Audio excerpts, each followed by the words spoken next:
the Right Honorable Speaker of Parliament, His Lordship the Chief Justice, the Right Honorable Prime Minister, all the other leaders of the state and the party, their highnesses, the cultural leaders, ladies and gentlemen. I thank the Minister of Finance for reading the budget on my behalf. As I told you in the State of the Nation address, and as the Minister told you a little while ago, our economy will be US dollars 55.2 billion by the end of the coming financial year. This will mean that our economy will have grown by 37 times. It has increased 37 times in size compared to Uganda's economy of 1986. Therefore, we have done a good job on the three tasks. These tasks should be clear to all of you who get involved in running public affairs. Otherwise, you will make a lot of mistakes. The three tasks are what we call minimum economic recovery. That is what we set out to do in 1987. Minimum economic recovery, number one. 2, expansion of the sectors that had recovered. Those sectors which had recovered, to expand them. And 3, diversification from the original narrow spectrum of the colonial times of the 3 C's and 3 T's. You remember I have told you many times about that economy of the colonial times of the 3 C's and the 3 T's. The 3 C's being cotton, coffee, and copper, and the T's being tobacco, tourism, and tea.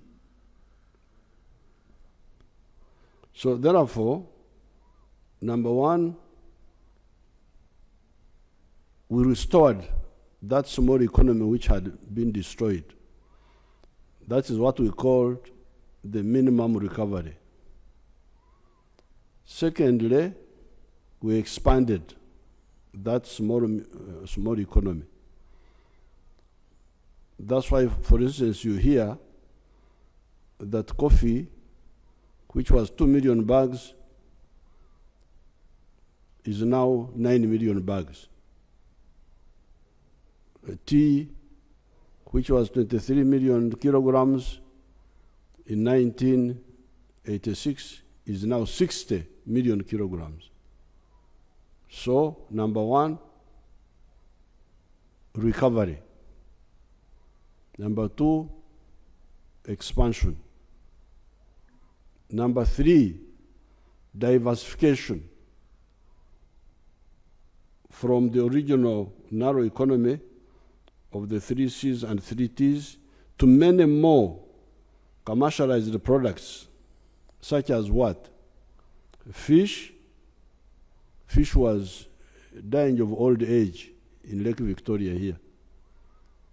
But now we have something like, at one time we had gone to 22 factories, but now I think we have like 12 factories of fish. Maize was just for roasting on the roadside. people didn't know that maize was money. But now maize, in fact, they used to make a distinction between what they call cash crop and food crop. And food crop was supposed not to be cash crop. So maize was cash crop, was food crop, not cash crop. It is now both. Bananas, milk, that's how my tribe had been left out of the money economy by the colonial people. Milk was just for drinking and making the Banyankore women very fat. But it was not a source of money. For money, for milk of selling in the towns, it was coming either from abroad or from Kenya, KCC. Beef, cocoa, beans, gold, etc. All these have now been added. So therefore, clearly, minimum recovery, expansion, diversification should be clear to all of you who talk so much about some of these things. Those are the three tasks. But we also added a fourth task, the knowledge economy.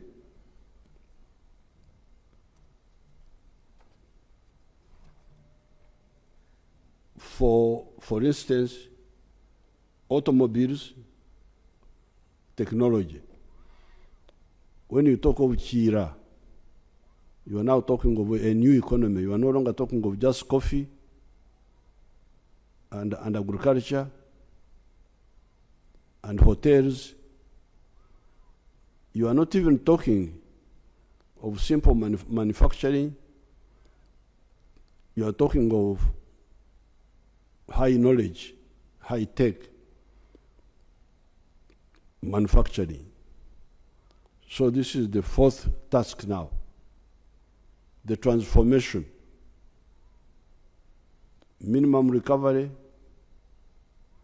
expansion, diversification of what was there, but also new type of economy based on science and high technology.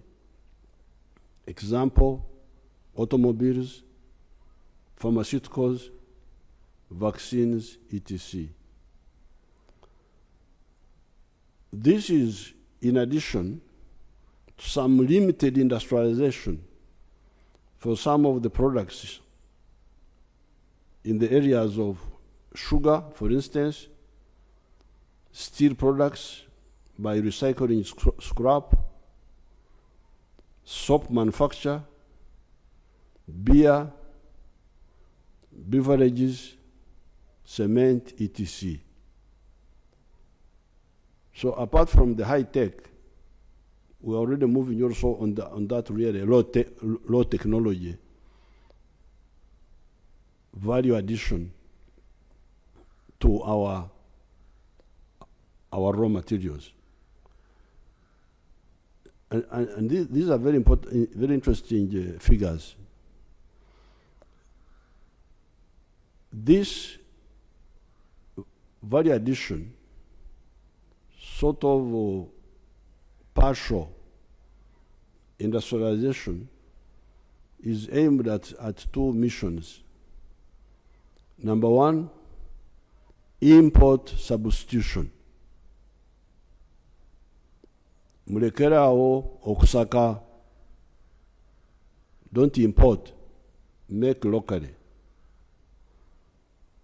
But also export promotion. Now, apparently, when I was writing this short speech, when here in my house, when some people said I was in ICU, I think my ICU here is a good one, because it allows me to do one or two things assisted by my comrade Mama Janet, who is here, from a distance, as you can see, safe distance. So when I was writing this short speech, I asked my people, and I would like Omguruska Seija and his team to cross-check these figures, but because if they are true, they are very interesting. The import substitution value of these industrial products, these small industries of ours here, for Mitaimbwa, for all these Sabuni, those low-tech industries, apparently the import substitution value of these industrial products is about US dollars 3.6 billion. I didn't know that these small factories of Mitaimbwa, steel bars, soap, all these our little factories, that they are saving us a figure of $3.6 billion, which we would have to look for if we are still importing them. But they are also apparently bringing into the country as export earnings US dollars 1.6 billion.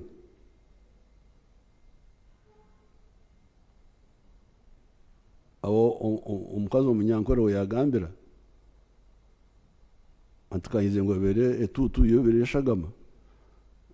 There was this munyankore woman who was catching locusts.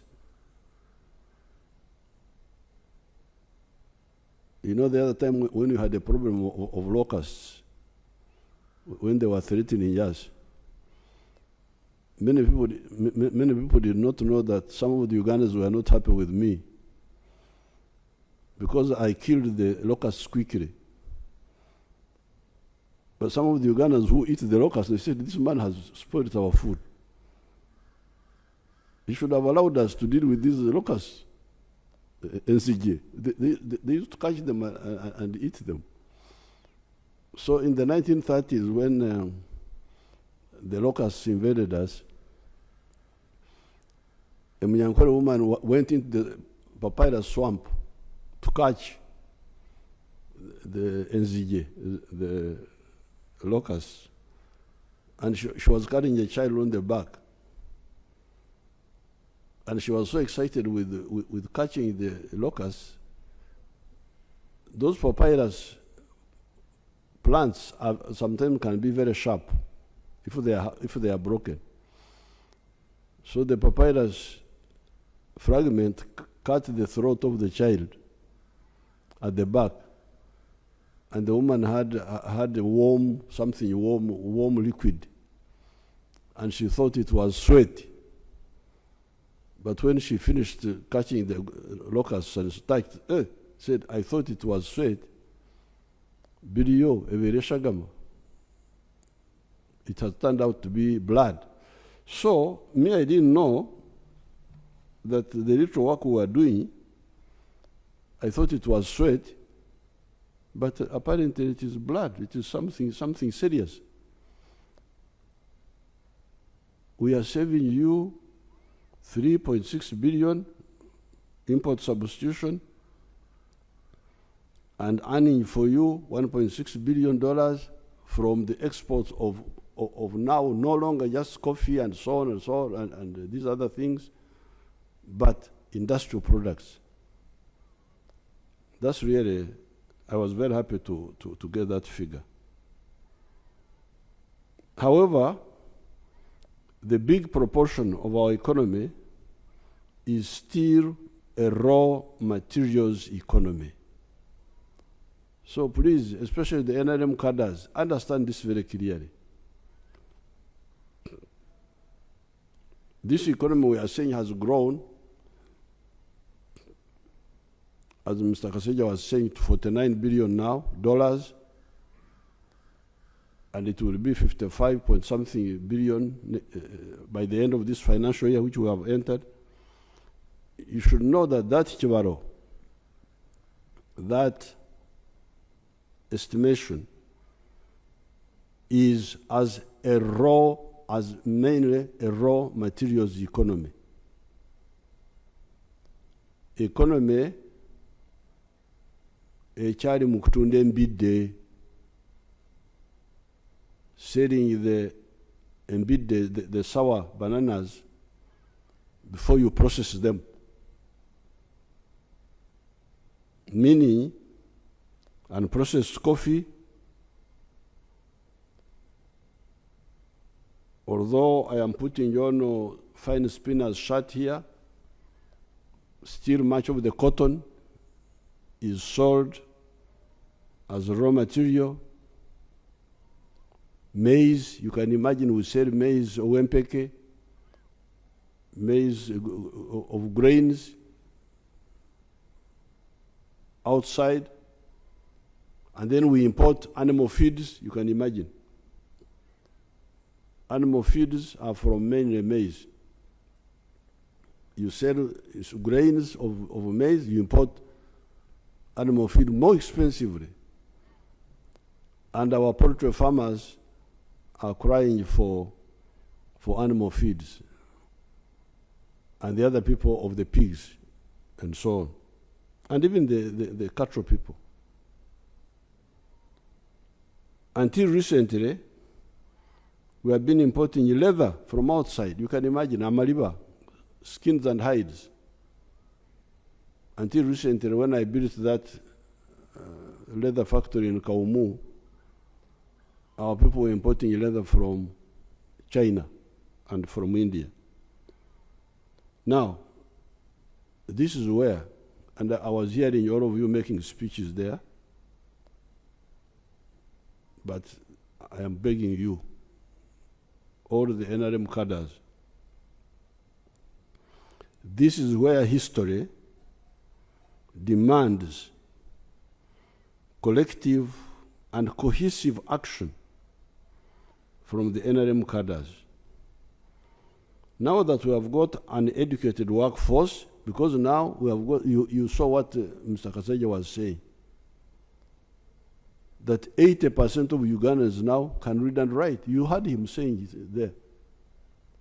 80%, literacy rate, 80%.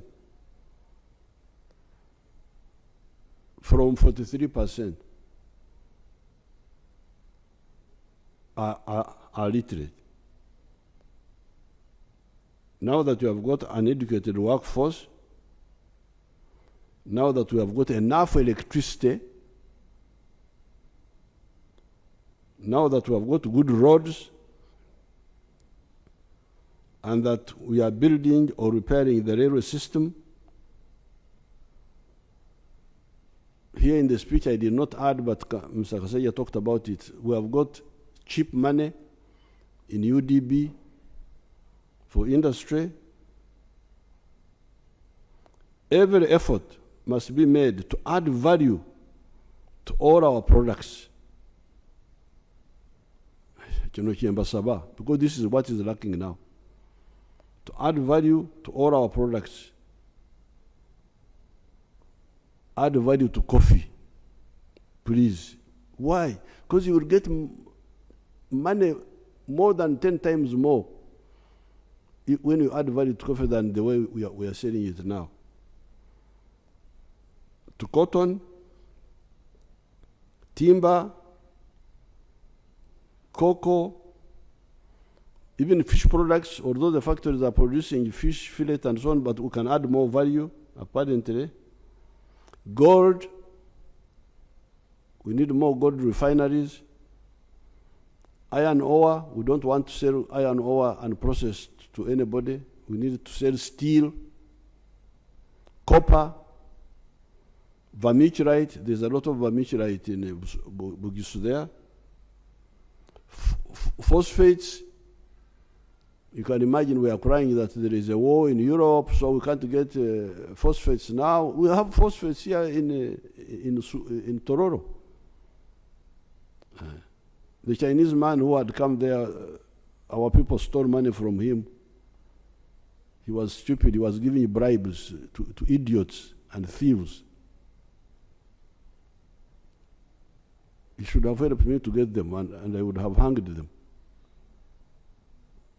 But we shall get other investors.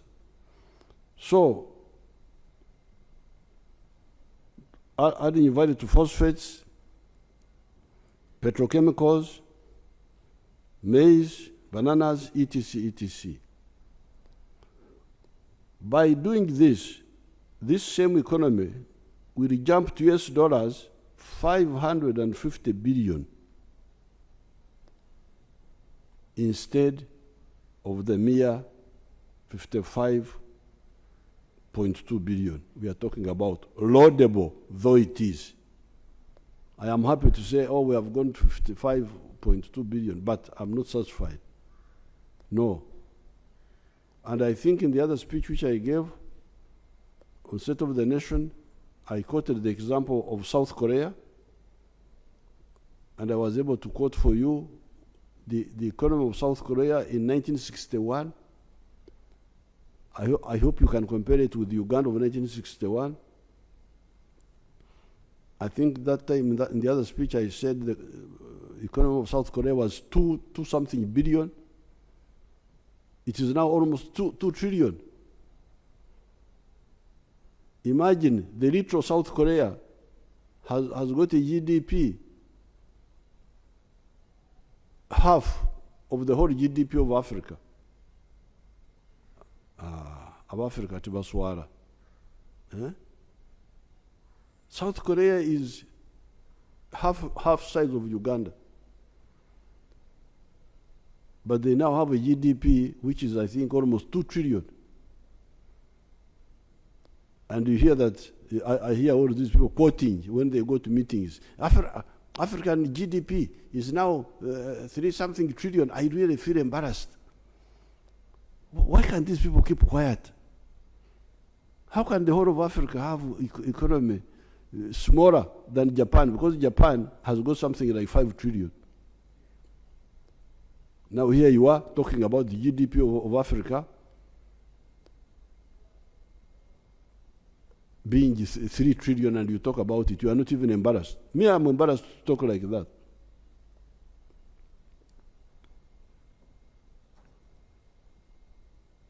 That's what I was telling the NRM MPs in Kyankwanzi.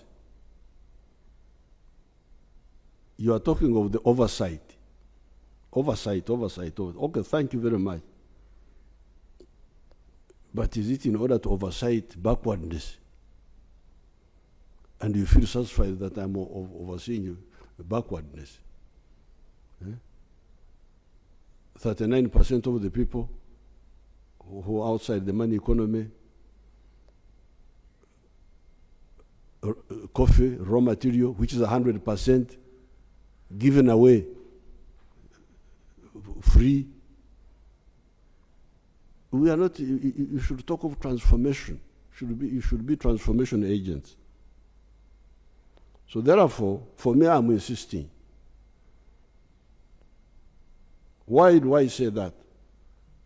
And I would like anybody to challenge me after this, when I get out from this corona. I will be able to face anybody who wants a challenge. Why do I say this? It is because the 55.2 billion you are talking about dollars we are talking about presupposes only a quantitative expansion of our economy through creating more products. You grow more coffee. That's how you end up. You grow more maize, more raw materials. That's how you end up growing by 6%. The one Mr. Kaseja was talking about. But if instead of just growing coffee beans, if I process a kilo of coffee from bean to powder, instead of earning $2, I earn $40. What is that percentage now? Eh? No. I'm not ready to accept that. That slave plan of slavery for Africa. My envisioned economy of US dollars 550 billion acknowledges the already achieved goal of quantitative expansion. Grow more coffee, grow more maize, grow more what? Fantastic. But when you add value, what growth speed are you talking about?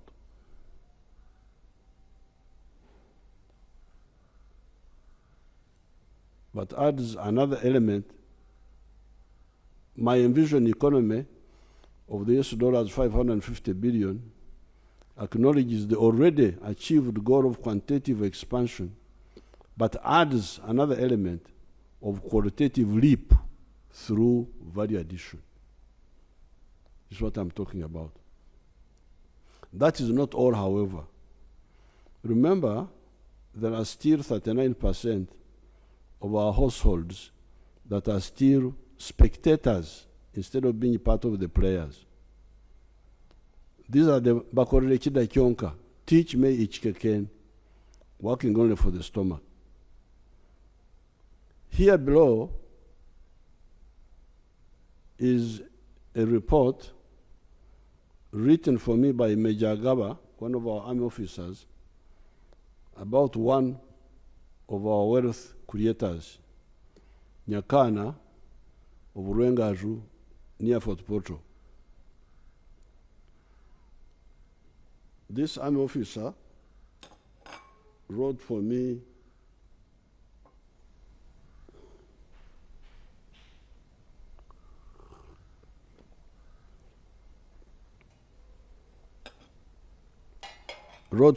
a report after she had visited there with the cattle rustlers from Karamoja. These young cattle rustlers contacted me when I was in Baregi, and I met them and I said, okay, you think stealing cows is good? Let me show you how people who like cows do things. So I took them around to Fort Portal, to different places. Now this Major Gava went with them to Fort Portal and other places. When she came back, she wrote this simple report. The farm, the Nyakana's farm, even today, I think another huge group of cattle rustlers are there. Mr. Nyakana's farm sits on 1.25 acres and does the following economic activities. Number one, zero grazing. It has a total number of 6 cows, out of which 5 are lactating. These 5 cows produce 116 liters of milk per day. A liter of milk in the area ranges between shillings 1,000 and 1,200. Earnings: he sells 100 liters per day and spends 40,000 per day on their feeding. So that is 100 liters times 1,000 shillings, that's 100,000 shillings, minus 40,000 shillings expenditure. So his daily net income from cows is 60,000. This is net now. He has removed the costs. So daily 60,000 times 30 days, 1.8 million a month, times 12 months, 21.6 million from milk on 1 acre, 1.25 acres. Then his other enterprise was poultry, is poultry. He has got 7,500 birds. This is the language, of course, I don't use myself, because I don't call enkoko are not enyonyi. This buyayi of foreigners which you copy. Enyonyi is enyonyi, enkoko is enkoko. You can't say enkoko is enyonyi. You must be mad. You can't be from Africa here. I've even had some people calling cows animals. Animals. I feel like fighting. You cannot call my cows animals. They are cows. Ente is ente. Enyamaishwa is enyamaishwa. So please, deal with your foreigners, but don't bring your confusion to us. But now, she's the one who wrote this, that Nyakana has got 7,500 birds, out of which 4,500 lay eggs. He collects 120 trays of eggs per day and sells each tray at 12,000 shillings. Earnings, 120 trays times 12,000 is 1.44 million per day. But feeding these hens, what they call birds, he spends 1 million for feeding the hens, and another 40,000 for labor costs.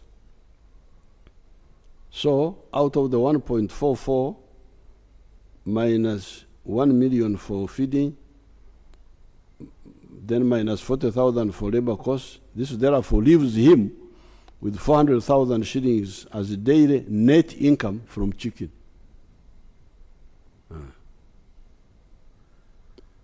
400,000 per day times 30 days is 12 million in a month. 12 million times 12 months is 144 million net. This is somebody in the village. He has got net 21 million from milk, and now has got net 144 million from eggs. Then he also has feeds processing mini factory. He has feeds processing plant which produces feeds for cows and chicken and pigs.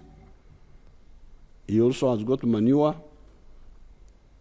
He produces manure for his farm and also sells out to other people at shilling 600,000 per month. Then he produces also gas production. He produces a lot of gas from his farm and has plans of packing it in cylinders for sale.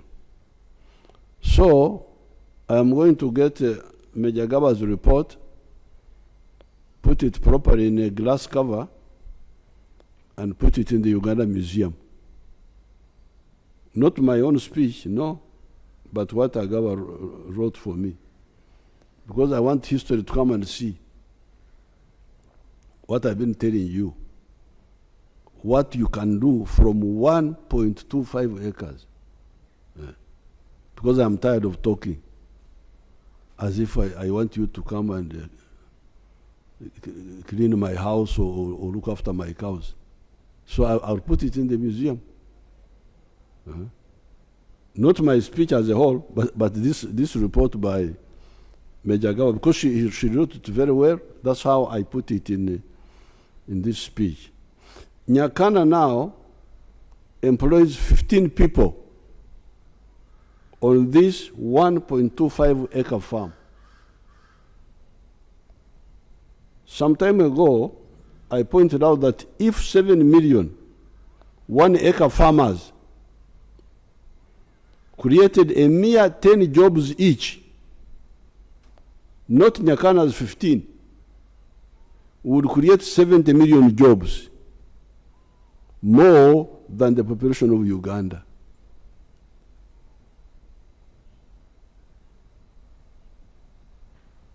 And if you want to know that this is possible, you should find out how many Africans came from other countries and came here. Banyarwanda, Barundi, people from South Sudan, from Tanzania. They came because of the few economic activities which were going on during the colonial times. Coffee, cotton, kajo, sugarcane. That's how they came. They came because the internal labor was not enough. The labor within Uganda was not enough.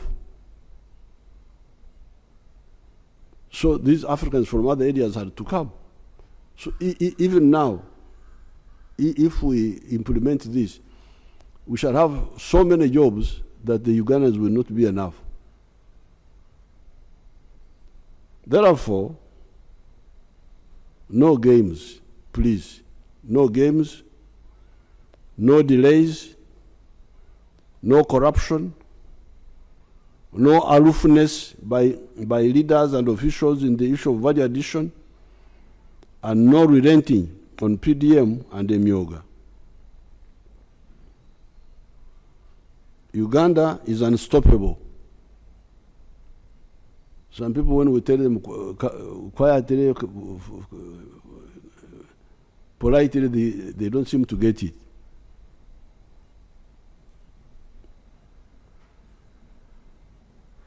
On the side of agriculture, I did not talk about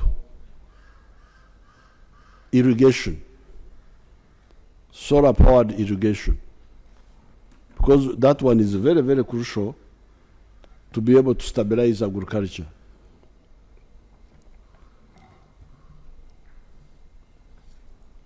You had your budget, Ugandans, of Uganda shillings 52 trillion.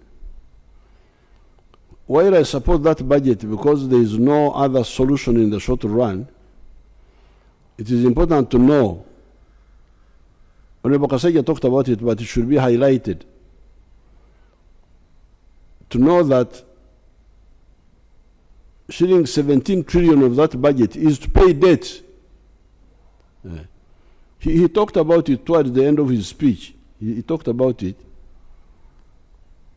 but it should be highlighted. The 52 trillion you are talking about, 17 trillion of it is to pay debts.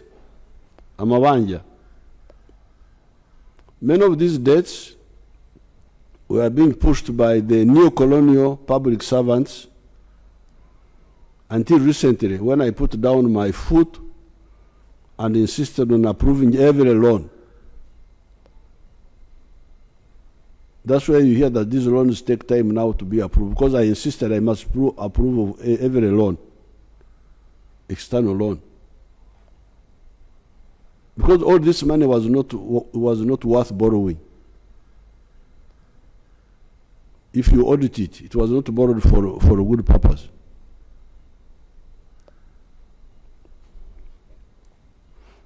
The way forward is that we should borrow less, and I'm glad the minister talked about that, or not borrow at all. With the discipline, we do not have to borrow at all.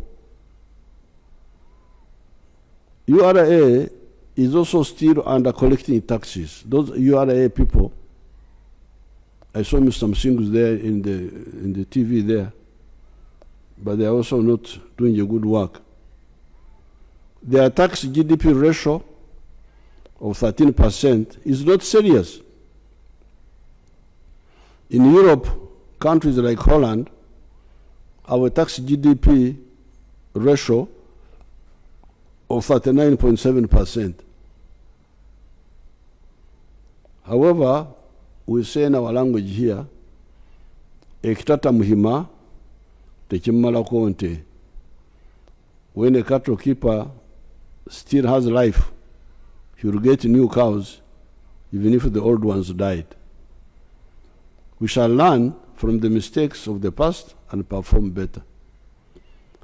Now, what I want the NRM cadres to understand is that in order to do the industrialization I talked about, we don't have to use government money. The government money has already been used on the basics, infrastructure, security and so on. The strategy is to handle well the private sector. Private sector can help us industrialize our country, provided we handle them well. I want to thank all the Ugandans who have been praying for me. I've been watching you praying for me at the National Chairman's office, Babaranda and Hadija Muzukuru, praying in All Saints Church, praying in signing the board here near the gate, and all the others who have been wishing me good luck. I appreciate really. It's good to know that I am not as bad as some people try to make me, and that there are Ugandans who appreciate. I also want to congratulate our people in Bukedea.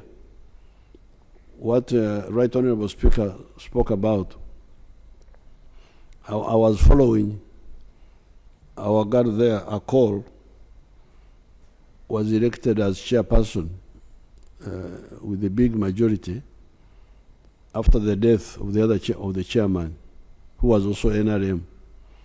I congratulate all those who are involved.